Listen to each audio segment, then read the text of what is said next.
welcome to this special broadcast. It's called the PF Muddle, and a muddle it is. On the 29th of February, the Finance Minister announced taxation of the EPF and the NPS, saying that 60% of the maturity corpus of your PF will be taxed unless you invest that money in an annuity.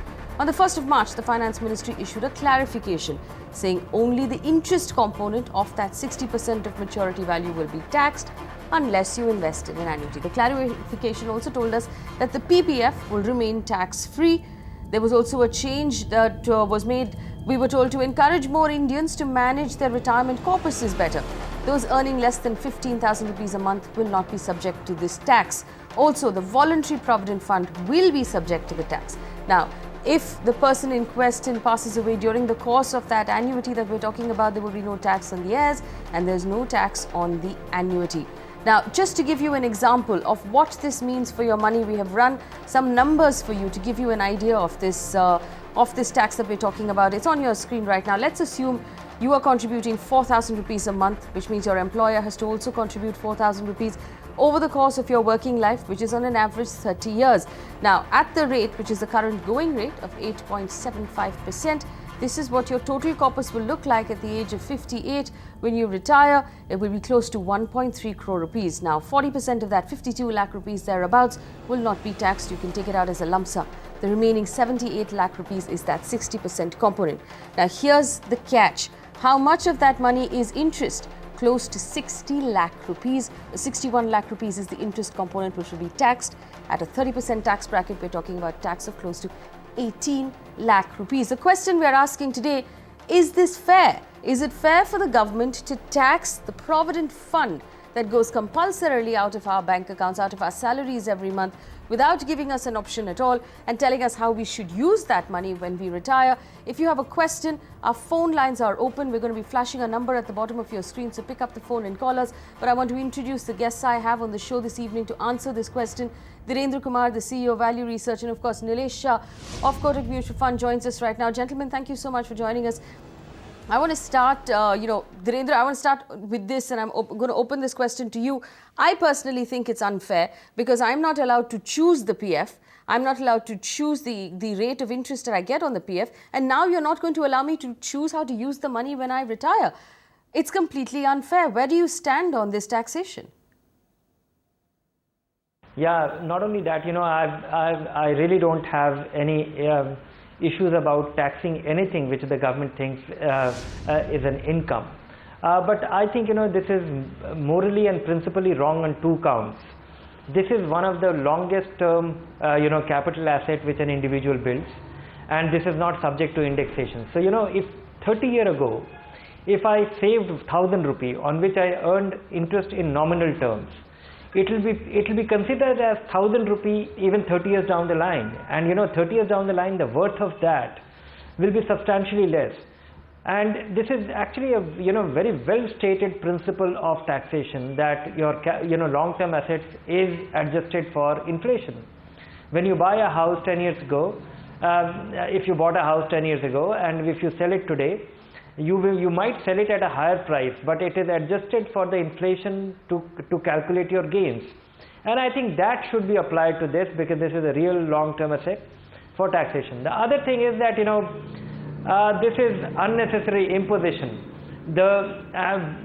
Forcing in customers, investors to buy annuity, right, while the annuity market in India is not well developed, I think this is unnecessary. It is undesirable. It is unfair.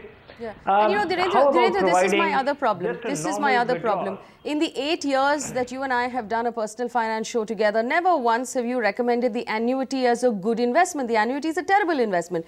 The return is fairly low. It locks you in. It doesn't give you any options.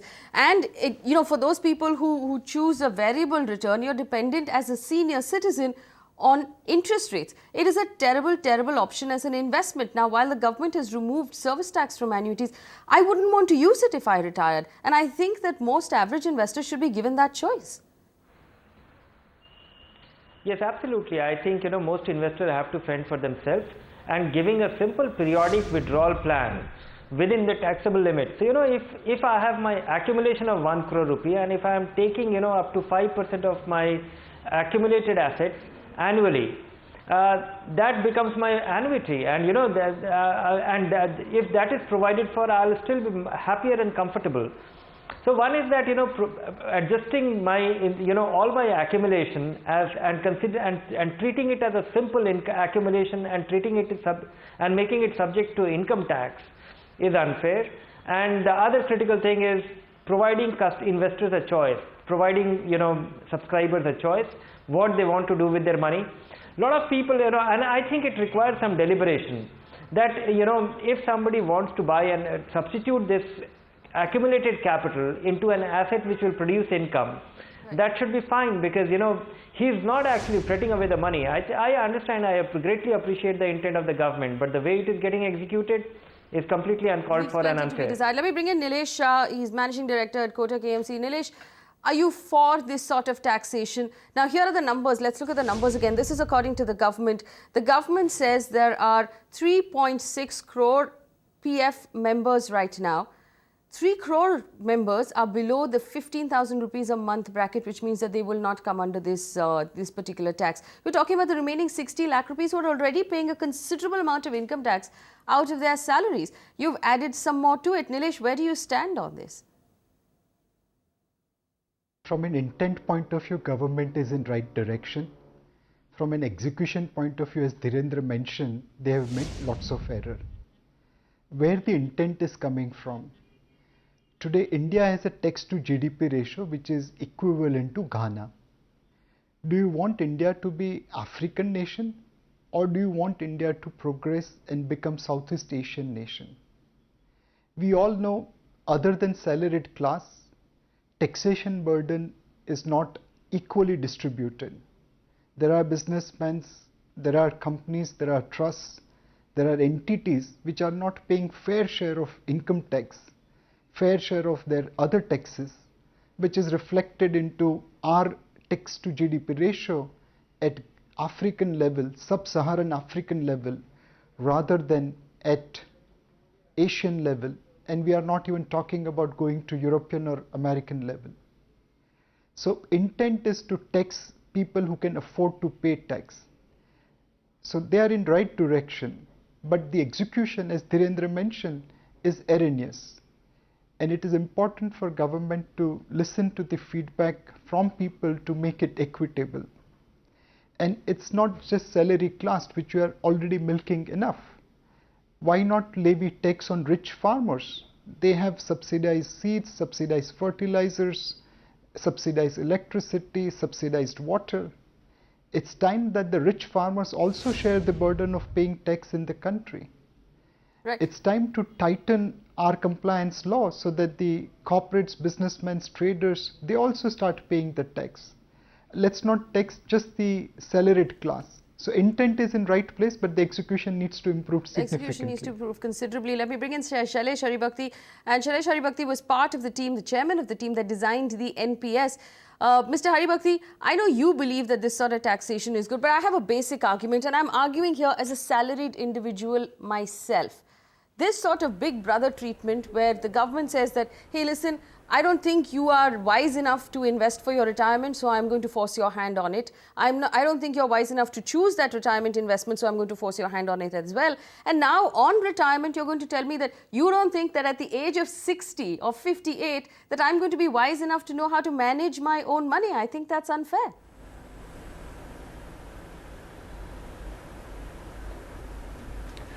Well, I think I would like to be solution oriented, and here's the solution there is a problem that then, Mr. I Haribhakti. would request the government to consider. There is a issue with taxing 60% of the contribution if it is taken away completely. If we look at the finance minister's statements carefully, he has prefaced his remarks on the taxability of the contribution which is removed at the end of an EPFO or a NPS contribution by saying that we want to create a country where people have a lifelong ability to get a certain sum of money. If that is the intent, then let us try and make the 60% conversion to annuity mandatory and the annuity amount tax-free. That will remove the entire sting from this entire debate. I think this is a very simple proposition, which if the government can actually accept, we would have no controversy left. But, Mr. Haribhakti, I have to take in a few callers because we have a lot of viewers on the phone line. But just to answer your, to respond to what you said, I personally have a problem with the annuity as an instrument because it's such an inefficient instrument. If I pick something at the age of 58 and then get locked in for the rest of my life, without having a choice to move out if I want to, I think that's a fairly inefficient instrument. But let me bring in Shrikanteshwara, who joins us on the phone line from Bangalore. He's called us with a question. Shrikant, go ahead. Tell us what your question is. Good evening, sir. Good evening. My question is, when I'm getting the EPF withdrawal back, Yes. it is only my savings. It is not an income. Yes. How you can charge tax on my own savings? What are the income tax provisions? Can you tell me, sir? That's fair enough. Shailesh Haribhakti, do you want to answer that? It's a very good question. When I get my EPFO payout at the end, it's my savings, it's not my income. You cannot possibly penalize me for saving my own money.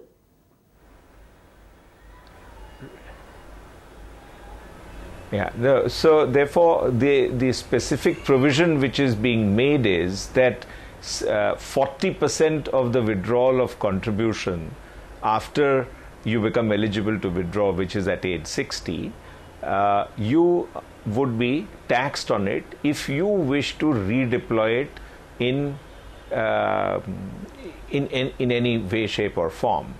And that seems to be something that the whole country is up against.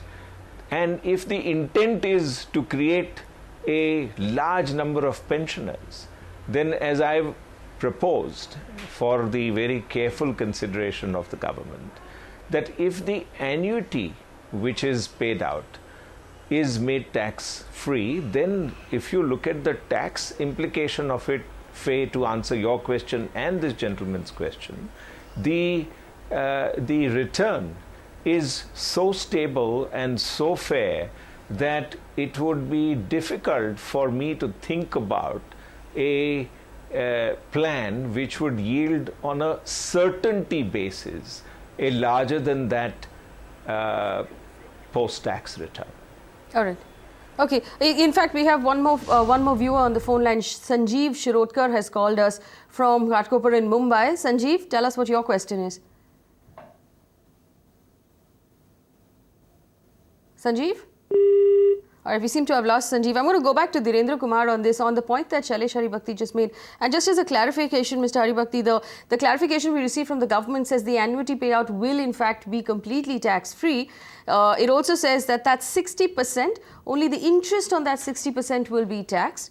And that tax can be avoided completely if we choose to invest in an annuity.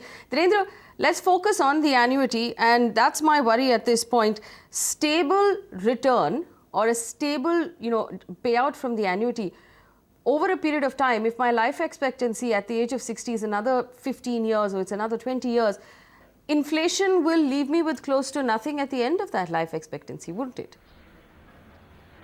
Yes, if you retire at 60 and if you get a fixed annuity, this making annuity income tax-free can be very beneficial because, today the annuity returns could range, it will be about 6%, and post-tax it becomes 4%. So you actually need a much larger corpus to have meaningful income of a predictable kind. And if which actually brings me back to the basic point that there will be variety of investors. There will be investors who need income. There will be investors who will have some other alternative investment avenue, income source, and why they should be forced into this. And the other thing is that, okay, I agreed that this saving which is accumulated in a provident fund is sheltered from tax while I was making the investment, while the return was accruing to it. But such a long-term capital asset, why it should be looked upon as in absolute terms? Why it should not? Because that is a basic principle of any capital asset getting created. So I would say that it requires a big rethink. I don't think we should be looking at solving this problem in a hurry because this is a very large constituency.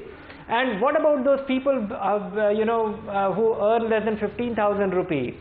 That is also a problem because they are the people to whom the pension should be more, will be more relevant. Yes. So my, the whole exemption is actually making, the whole clarification is making a joke of the, It's making no the whole sense mess we whatsoever. have created. Yeah, because if the government's idea is that we can't be trusted to look after our own money, then it should be looking at a specific strata of that PF contributors who actually need that sort of guidance. And what they've done is the exact opposite. Sanjeev Shirodkar is back on the phone line with us. Sanjeev ji, बताइए आपका question क्या है? Good evening, sir. Good evening. Good evening. Sir, I am a bank employee, and in 9 bi-party settlement, the bank had given option to the employees to opt for pension or provident fund. At that time, the provident fund was fully tax-free. Yes. So I have not opted for pension, and I have opted for the provident fund. Now, will the bank give me option again to switch to pension because you have changed the rules? At that time, I have opted for the provident fund because it was completely tax-free. That's true. Narendra Kumar, here's another, another average investor, salaried person on the phone line, and this is a lot of these are a lot of the questions we're receiving this evening from salaried people who are saying, hey, you know what do I do now? I can't stop my provident fund deduction. It's compulsory. It goes out of my salaried account. We can't put a stop to it. What do we do? You have to really, it entirely depends on the bank, and you have to really wait for your bank to, it entirely depends how considerate your bank is, or if they give you an option. It is very legitimate for you to expect such a change because if the underlying reality has changed, then you should be able to exercise your choice. But it entirely depends. It's just a matter of how your management views it. Management views it, and of course there are representations being made to the government as we speak, and we'll hope that the government reconsiders some portion of this taxation. Vaibhav is on the phone line from Dehradun. Vaibhav, tell us what your question is. Good evening, ma'am. Go ahead. Ma'am, my point is those who have taken early retirement, that means those who are not 60 years in age, for them also this will be taxed. And secondly, this is progressive in nature or regressive? Because I took retirement in 2009. Well, obviously it's only progressive. It will start based on contributions that happen on the 1st of April this year. So the new financial year, only those contributions made after the 1st of April this year will come under the new tax system. Anything that was contributed to your PF up till now will not be taxed. Nilesh, I want to ask you this. Given what we've seen in history, do you think that if there are strong enough representations made to the government from average salaried people who are concerned at this point, we might see the government maybe reconsider? My suspicion is that yes. As Narendra mentioned, there are certain errors in terms of taxing it at flat for 60% for corpus withdrawal. I mean, clearly annuity today is below market instrument. We need to make annuity more attractive by ensuring that they start delivering above inflation return. If annuities can deliver above inflation return, then certainly this whole problem of my annuity is actually eroding my wealth disappears. The second thing is related to capital indexation. As Narendra mentioned clearly, you can't be taxing on historical cost. You have to take into account the indexation due to inflation. The intent here is noble, that we want to create pensioners, we want to create a number of people who can draw regular income. And at the same time, we need to be cognizant of the fact that if we move a large portion of banking system to defined benefit scheme rather than defined contribution, and a lot of it has been not created through corpus, but it is basically current employees paying for previous retirees and hoping that the new employees will keep on paying for them, we should not end up creating a hole which will be very difficult to fill. Already in budget, whether railway or general, we are seeing pension liability increasing rapidly. The Indian banking system today have unfunded pension liability, especially in PSU sector. Let's try to arrive at a comprehensive solution, as Shailesh Bhai and Narendra mentioned, rather than trying to put a band-aid. Right. So, very clear voice coming out to the finance minister, which is basically that none of your citizens are happy with this right now. It possibly needs an entire rethink. While we admire and appreciate the sentiment behind it, the execution requires some more thinking on the part of the finance ministry. Vijay Lakshmi is on the phone line from Hyderabad. Vijay Lakshmi, tell us what your question is. Hello? Vijay? Yes, go ahead. Go ahead, ma'am. Hello, madam. I'm a teacher. Yes. And I used to work in a school before. Okay. And I have left the job there. Okay. And my PF account is overlapping from there, madam. Okay. And the present school from which I am working, it is unable to link to that previous account, madam. Okay. Just because from the previous school it is showing 1 month overlapping. So you want to know what to do now? You know, this is an interest, and I'm really glad someone called with a question like this. Mr. Shailesh Haribhakti, the EPFO account system is one of the most inefficient systems in this country. Anybody who has switched jobs in this country will tell you what a nightmare it is to get the EPFO to track your old account, to get the EPFO to transfer it to your new job. It is, I mean, they've not managed to modernize in any way whatsoever. Now the government adds this completely new layer where the same EPFO will have to track two separate accounts for all of us, because there is the pre-April 2016 and the post-April 2016 where the tax treatment is completely different. Now, we've just added another layer of complexity to a system that's unable to manage the complexity to begin with. This is a recipe for disaster.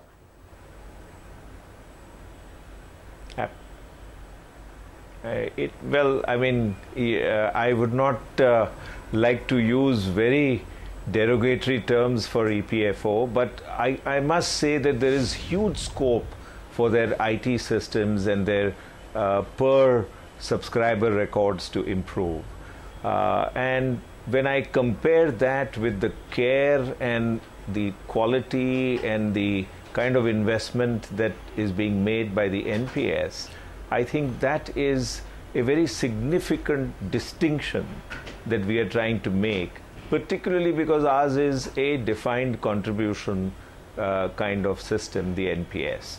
And I fully agree with Nilesh that India needs to move as rapidly and as firmly towards a defined contribution regime as we can, because very soon the pension holes will become so significant that it will create a question mark as to whether for the rest of the life over which the payments have to be made, whether they will be possible to make. You know, I know that Mr. Haribhakti is a very polite panelist and he never wants to say anything really harsh about anyone. But Narendra Kumar, I want to come to you for this. Now, I'm personally a member of the EPFO. A portion of my salary gets cut month on month and gets invested in the EPFO. It is a nightmare. I dread having to interact with the EPFO. I dread having to go down that system because they've just not modernized. I would have rather the finance ministry spend time and energy improving that system than making it more complicated. Narendra? Yeah, I completely agree. But at the same time, you know, I would like to just inform you that, you know, I have kept track of the change of user interface at EPFO. It has changed substantially. You know, it has improved dramatically over the last few years, and a good amount of, you know, progress has been made on the quality of, customer experience, subscriber or user or, member experience so far. Now you have access to everything in a reasonably online way. Your ability, now you also don't have to give, bribe someone to take your money or take a loan or something like that. That apart, there could be this one-off thing that, linking of account should be a very simple thing. It's a matter of clearing the glitch. So today I can say that, at least the foundations are very well in place for EPFO to fix all the problems. But yes, it has taken very long for it to get a fix on its problem.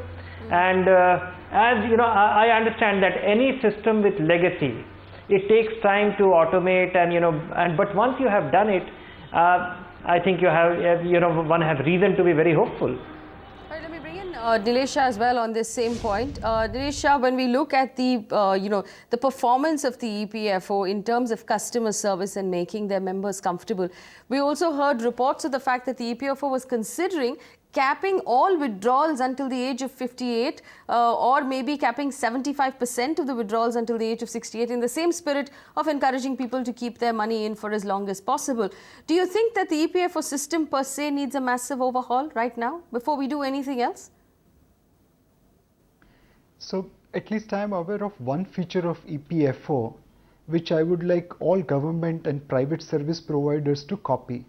Okay. If I remember correctly, if your payment is not made within certain time, then the person who has delayed that payment will become liable for it. I think this kind of service standard is not there in any other government services department. Yes, of course, EPFO can be improved further, but this one particular service feature where an employee becomes personally liable for deficiency in service, I think is a massive, massive positive. The second point which you talked about, should we restrict people's withdrawal? I mean, there are enough examples. In Singapore, they restrict withdrawals. And even during 2008 Asian crisis, where some people have to, unfortunately fend for themselves in dire circumstances, despite their direness, they were not allowed to withdraw their corpus in Employees Provident Fund equivalent organizations. So we'll always have pros and cons. My feeling is that at $1,000 per capita GDP kind of country, we'll have to provide flexibility to people to withdraw their money. Long term, you need to have pension, that's good, but I have to survive in the short term as well. So keeping at the diversity in the EPFO subscriber base, it might be important for us to give the flexibility to people to withdraw according to their need, rather than compulsorily enforce on them this restriction. In fact, we're just getting flashes coming in. We've got news coming in from New Delhi that Jayant Sinha, Minister of Finance, Minister of State for Finance, has just made a statement saying that the Finance Ministry understands the anguish of the salaried taxpayer and that the FM will respond to this taxation of the EPFO in Parliament shortly. So we are getting a reaction from the Finance Ministry at least, which means they are listening. So if you're at home right now and you're distressed by what's happening, feel free to get in touch and call us and be part of the voice that we're raising for the Finance Ministry to say that we're unhappy with this change in, the manner in which the change in taxation has been done on the EPFO. There it is on your screen. The Minister of State for Finance saying the government understands the anguish of salaried taxpayers. More anguished salaried taxpayers on the phone line. T. Singh calls us from Nagpur. Mr. Singh, go ahead. Tell us what your question is. Good evening, sir. D'Souza, and good evening to Nilesh, sir, and Narendra also. Yes. My problem that I am subscriber of the EPF. My employer is restricting the contribution up to the 15,000 per month salary. Yes. But knowing that amount of pension what I am going to get at the time of retirement is meager. So there is a provision of voluntary contribution. So I am contributing 40,000 per month addition to minimum contribution. Yes. So how the government is going to treat my contribution part? All right. This is an interesting question, Mr. Haribhakti. Also, there's a question of the Voluntary Provident Fund. From what we understand on the clarification that's come in from the ministry, the Voluntary Provident Fund will also be taxed. And it's very interesting because the clarification says that voluntary contributions are normally made by very well-paid individuals and hence they should be taxed. But the point is that if I'm now volunteering to put money in over and above what's mandatory, then I'm already following your plan and creating a healthy pension system. Why tax me then? If the PPF is not being taxed, why is the VPF being taxed? No. Right. So today they are on the same footing, so there is no question about it, and there is no distinction made in the proposed changes in the finance bill either. But here's my real answer to this gentleman, that if we were to have a system whereby post-tax you are left with annuity income which is such that over a very long period that you are, because expectation of life can be 20 years post-retirement, can be even higher today. If that is something that is assured to you, would it not be a good thing to make sure that you actually get into the system? And that speaks to my humble suggestion and request to the government that the annuity payments which come annually, Faye, I agree when you said earlier that the entire lump sum which is converted to annuity is not brought to tax, but only the income is brought to tax. I'm going one step forward to remove the sting, which is make that a tax-free receipt in the hands of the pensioners. With that, I think every issue and every concern and all the issues that we've been discussing on this panel can perhaps be resolved amicably. All right, Shashi Bhushan Garg is on the phone line from Delhi. Shashi Bhushan, tell us what your question is. Yeah, hello. Yes, go ahead. Yeah, I want to know if some part of the EPF is already attached to the employee family pension account. Okay. Which I think if during the period of services, the employee get to that, then some money is transferred to his pension family pension account. Okay. So is it correct? Is it correct? Are you asking if it will be taxed? No, I am asking, is it correct? What I am asking is, some part of the EPF is transferred to the family pension account. Right. Which is also available to the family of the employee. Okay. Okay, so that is the one account is already for the pension purpose. The second thing is that every time the government calculate tax and whatever they have, the sources, they come to the salaried people only. There are a lot of other section of the society which are not usually paying the regular tax. Like if I go to a doctor, I never find doctor is issuing a receipt of his fee. If you go to the advocate, whether they are issuing the receipt of the fees. So why they do not take them into this tenure so that they need money for development or they want to ensure people's life and pension? So why they take every time they take this employees only? That is true. Nilesh, I'm going to come to you with this question, and this is I know this is a feeling that's being echoed across the country right now. Those 60 lakh salaried people who are already paying taxes, who already have compulsory PF deducted from their accounts, they're turning around and saying, why do you keep reaching into my pocket? There are so many other people. I mean, we're a country of 1 billion people. Why is it the same group of salaried people who are constantly being dipped into? Why can't we look at a wider tax net instead? Undoubtedly, that is the real angst. I don't think so any one of us will mind paying proper and fair share of taxes. But when you see in and around you that because tax is deducted at source for salaried people, we are paying our fair share of tax. And because no tax is deducted at source for certain other categories of people like businessmen, traders, trusts and corporate entities, they are not paying their fair share of tax. I think it is important for government to utilize technology to widen the tax net. The government has already made effort whereby they have added 18 lakh income tax assessee using the data which they collect, like buying of mutual fund units, buying of cars, buying of real estate. Clearly there are areas in which black money is created within domestic economy. One is the area of real estate, the other is the area of gold. If we put specific focus, and it could be as simple as taking the jewelry, jewelers recording of buying and selling of gold. If you can find people paying cash to buy gold, please check with their income tax record whether they have that kind of cash or not. This will allow you to, one, create fear of law in the non-salaried class, and hopefully they'll start complying and paying their fair share of taxes. If that happens, you probably won't require to tax salaried class as much as we are taxing it today. So equal distribution of taxation to improve tax to GDP ratio is the most critical part, and with the technology, government should be able to do that. They have already made a beginning. Now it's time for acceleration. In fact, Mr. Haribhakti, I'll come back to you. And this very interesting point being raised by Nilesh Shah about taxation in terms of real estate, black money in terms of real estate. And we saw the economic survey that was released before the budget actually mentioned that real estate being the immovable property that it is, with a certain level of technology, it should be fairly easy for the government to track real estate and to be able to track property tax and use that as a viable instrument to raise money, at least to develop our cities.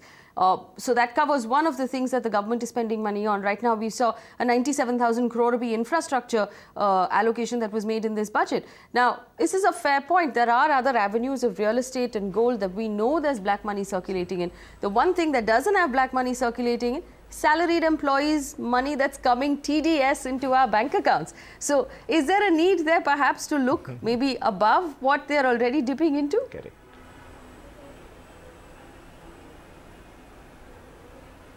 Well, I mean, I'm in almost complete agreement with what Nilesh said.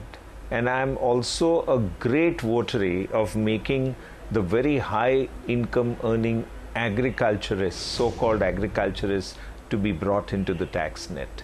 I have said this over the last 20 years, that there is no reason why people with a certain quantum of income should not be brought within the tax net. It can be done gradually, it can be done in a smooth, satisfactory way that will be acceptable to the larger mass of people in our country.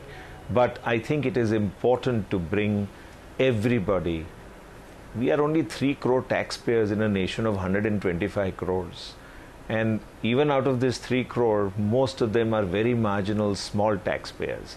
So there is a huge scope for enhancing the tax net, a huge scope for making sure that voluntary compliance becomes stronger by using all the devices that we have. Tax deduction at source, tax collected at source, the cross verification, the very far more enhanced use of the tax information network which is already in place. All of this will have to come together to enhance compliance, to extend the tax net, and to make sure that the tax to GDP ratio rises. All right, so this is what we're gathering from this show. There are a lot of anguished salary taxpayers who are calling us on the phone line, while all of our panelists agree that in spirit, what the government is trying to do makes sense. The actual execution of it leaves a lot to be desired. And the plea from the salaried classes is that we're already paying taxes, there's TDS coming out of our bank accounts. If you really need to increase the taxation net, look outside at all of the black money floating in the market. Rajiv Chandran is on the phone line right now from Tamil Nadu. Rajiv, go ahead. What's your question? Good morning, sir. I am Ravichandran from Ranipet. Yes, go ahead. What is my question is, if government impose tax on our PF, because it is our lifetime savings, you know, sir, if you make taxing on that, what is in our mind that if you want to liquidate all the savings and all that, so we may incur loss or gain.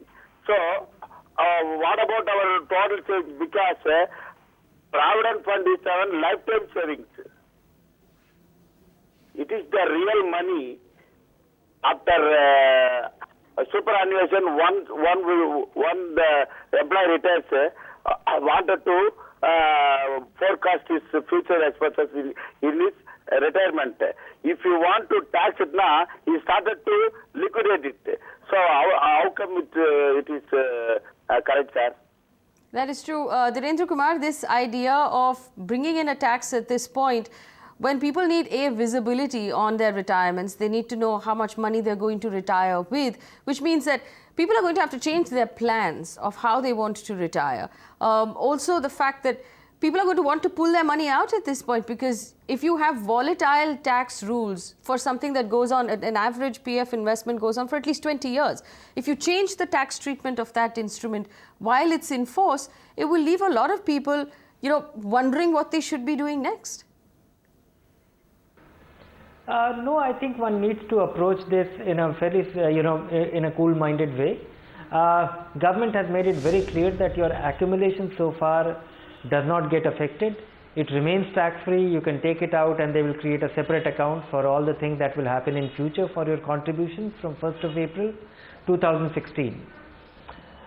Yes, the new rules which are being sounded in the budget, in the union budget, clearly creates a degree of, I would say ambiguity, because today what I see in my provident fund account is what I will get, but tomorrow that will not be the case. If I see a balance of 1 crore rupee in my bank, in my provident fund account, first I have to figure out what is my contribution and what is my interest component, and so I will basically need an estimate of what is my post-tax realizable money, and how much money is completely exempt from tax, and so what is my post-tax realizable amount of my provident fund. So as a result of this, clearly earlier the situation was that what you saw as your balance was what was the realizable value. No longer so. No longer so. In fact, you will have to do a complicated calculation to know what you're entitled to when you retire at 58. Kanakaswamy is on the phone line from Chennai. Kanakaswamy, go ahead. What's your question? Good evening, ladies and gentlemen. Good evening. I'm Kanakaswamy from Chennai. The conversion of annuity itself is a bad proposition because of the very low growth rate. In spite of resorting to it, the monthly payout in the form of pension, that is taxed. Why should our savings must be eroded in such a fashion?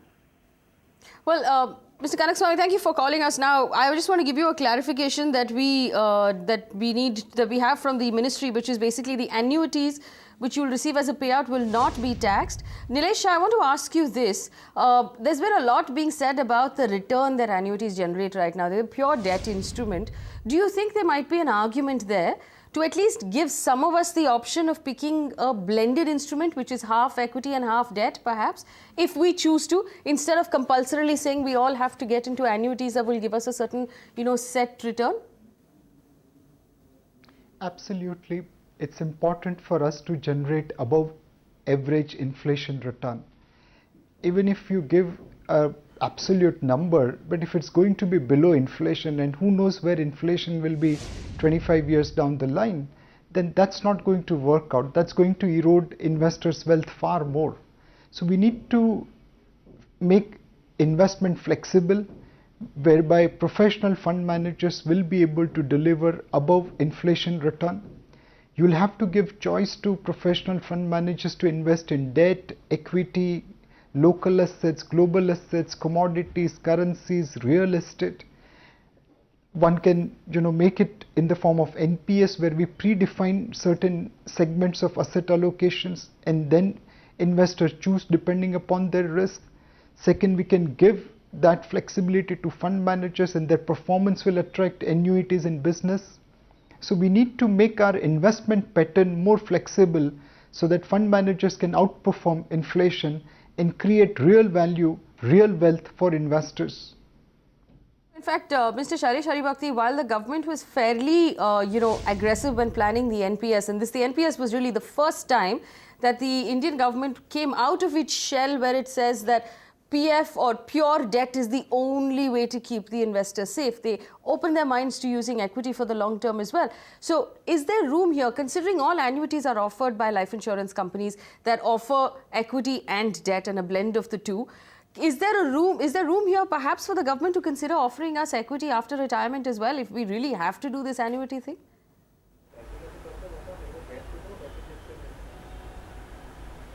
I would imagine there is full room for that, and I think again I would echo what Nilesh has said, that as much flexibility has to be given to professional fund managers within the realm of safety of principle and making sure that the risk is manageable given the kind of instrument we are talking about. Within those constraints, I think enough flexibility should be given, and I think there is room to construct an annuity which would have a blended underlying asset. I'm told Padmanabhan is on the phone line from Hyderabad. We're going to try and squeeze in as many questions as we can because we're running out of time on this show. Padmanabhan, tell us very quickly what is your question? Shortly summarize my question. Actually, I had been working in a company for the last 4 years and I have retired now. Yes. By December last, then I would like to withdraw my PF. So all these rules, do they apply for me or not? No, they don't apply for you, Mr. Padmanabhan. They will only apply to mine will be mine is a statutory provident fund, so I am tax-free only, no? Yes, you're tax-free. It will only apply, and this is blanket for everyone watching, it will only apply to any contribution. So that's something that's being cut out of your salary, any contribution made after April this year. So even what you've contributed up until now, that remains tax-free. Contributions made from April onwards will be taxed. A. Chakrabarti is on the phone line from Mumbai. Mr. Chakrabarti, go ahead. Tell us what your question is.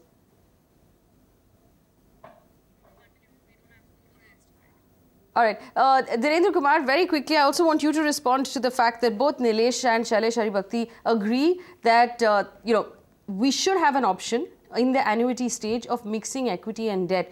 And considering annuities are being managed by private companies, considering NPS are being managed by private companies now, and they're doing a very, very good job, it shouldn't be too hard for the government to ask for a blend that they can offer us on retirement. Yes, absolutely. I think, of course, it's the chicken and egg story. Till annuities, till there is a reasonable demand for annuity, I don't think the annuity, the choice for consumer will evolve. So until we have the, till it evolves, it will not become attractive. So I don't know what will break this chicken and egg cycle. But that apart, I would also like, the government to consider one option, that limiting the withdrawal. How about, 5% annual withdrawal? Because what we have seen in the developed world today is that driving investors to make a choice decided by, by the regulations has been counterproductive, because, this will not, and if consumers have a choice that, okay, here is their money, if they take it out, it will be taxable, but it is not taxable if I continue to remain invested and I have a withdrawal rate of 5%. So I have my pension, but I have my pension and I am at liberty to actually take my money out as and when needed. At the same time, the government ensures that I am not consuming it in a reckless way. So the policy goal is met. At the same time, the investment keeps working. Right. So I think the government needs to get little imaginative about these alternatives. I want to give Nilesh Shah this response. Prajesh Verma has gotten in touch with us on Twitter, Nilesh, and he says full support to you and Mr. Haribhakti on taxing high-income agriculturists. Even 20% on income would be a fantastic way to go. There's also Lalit Advani who's gotten in touch on Twitter, and he asks you this question. Nilesh, he says, if I never withdraw and I keep extending my PF, which you're allowed to do, I think, for 5 years, then technically, and I use it instead for collateral on a loan, no withdrawal, no tax. I'm sure government will be able to find out one more law to tax that. So let's not go into the loopholes around the law. Let's try to make the law which is workable. Narendra? Don't look for loopholes in the system? Yeah, I don't know, but at some point, somebody needs to access that money for it to be a valid collateral. And so at that point, it will be taxable. So if it is being looked upon as a margin or, as a collateral, then it will be valued at post-tax value rather than a pre-tax, the full value, the notional value. Yeah. Well, Lalit Advani on Twitter, let us remind you that any sort of loophole that you have thought of, I guarantee you that the tax system has thought of it before you have, because some brilliant minds are working on that tax system. A. Chakrabarti is on the phone line from Mumbai. Very quickly, tell us what your question is. Good evening to all the panelists. My question is that in case of BPF, the interest will be taxable. So my question is that in case of PPF, it is exempted. But in case of PPF, you don't know the bank is investing the money out of surplus money, yes, or is the bare investment opportunity. In that case, you are exempting that fellow. Yes. But in case of BPF, you are treating him in the surplus fund and you are putting the tax. True. Number one. Number two, if I am not wrong, after the clarification, it was understood that all the taxation will be on the part of the interest component, not on the contribution. Am I correct? Yes. No. It's on the entire. It's on the interest component on 60% of your entire corpus, Mr. Chakrabarti. I got it. In other words, if I make it simplified, that tax will be on the part of components, 60% of your contribution. Fine. And now that is from 1/4/16 onwards. Yes. Can I conclude that my fund up to 31st March 2016, that is tax-free, and the interest accrued on that corpus fund will also be tax-free? Yes, yes. Anything contributed up till the 31st of March 2016 will be tax-free. You're right about the fact that VPF and PPF are fundamentally the same thing, but they're being treated differently. There's a case here perhaps to discontinue your VPF and open a PPF account and start putting your money in your PPF account, because the return is the same and there's no particular need to use the voluntary provident fund. You just have to open one extra account in the public provident fund. Quickly, Venkatesh from Mysore is on the phone line. Venkatesh, tell us what your question is. Yeah. Good evening. See, my doubt is that in case I peg it back the 60% of my EPF into annuity. Yes. And within 1 or 2 years, say I die, and what will happen to that annuity amount? Can my heirs enjoy that amount, or will it lapse? Neither I can enjoy my pension nor I can enjoy my lump sum amount. That's my doubt. That's a fair question. Mr. Haribhakti, I'll come to you with this annuity question. So there's one question is, if something happens to me, will my heirs get the money? Here's another question for you. If I want to enjoy the money myself and I buy an annuity, which I'm forced to do, I'll never see that money. My heirs will. I might not want to pass that money on to them. It might be something that I've worked my entire life for, that I want to enjoy in my lifetime. Here's the government not giving me that choice.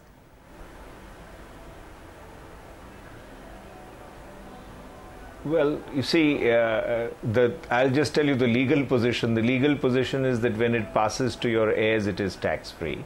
So the transfer from you to your heirs of the annuity fund is tax-free. That is the legal position. Now, it's a public policy debate as to whether what kind of freedom should you be given, or what kind of protection you should be given against temptation which may lead to disaster.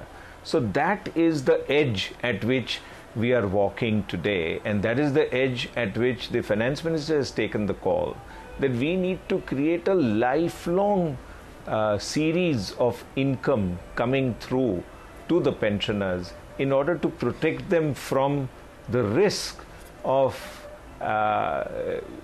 withdrawing this money, and even on a post-tax basis becoming subject to pressures which would get them out of even that post-tax contribution which they have withdrawn.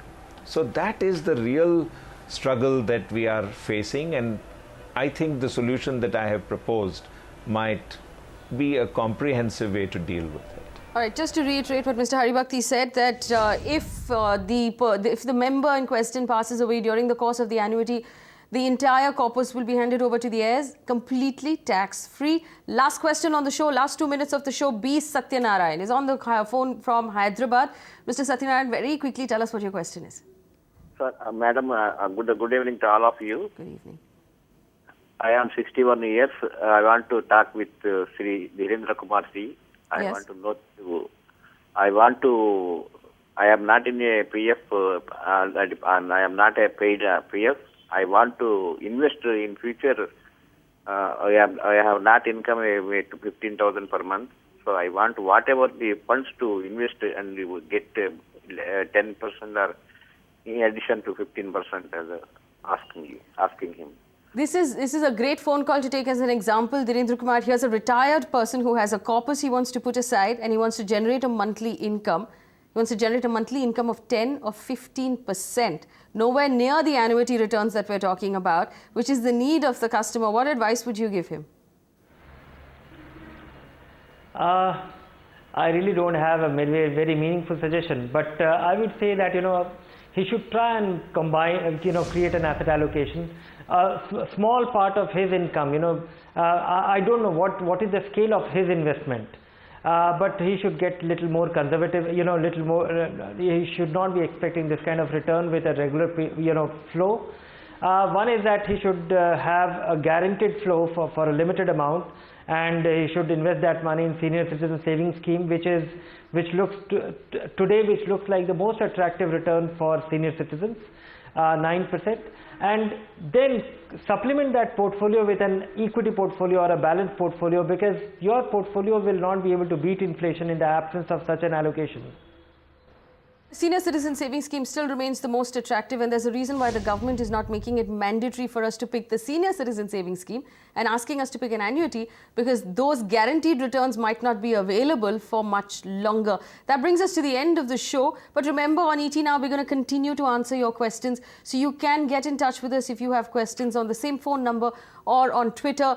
Gentlemen, thank you so much for staying with us longer than I had asked you to. You all each stayed longer than we had agreed. I really appreciate your time, and I'm sure our viewers appreciate as well. Thank you so much for watching. Stay with ET Now for more news and updates.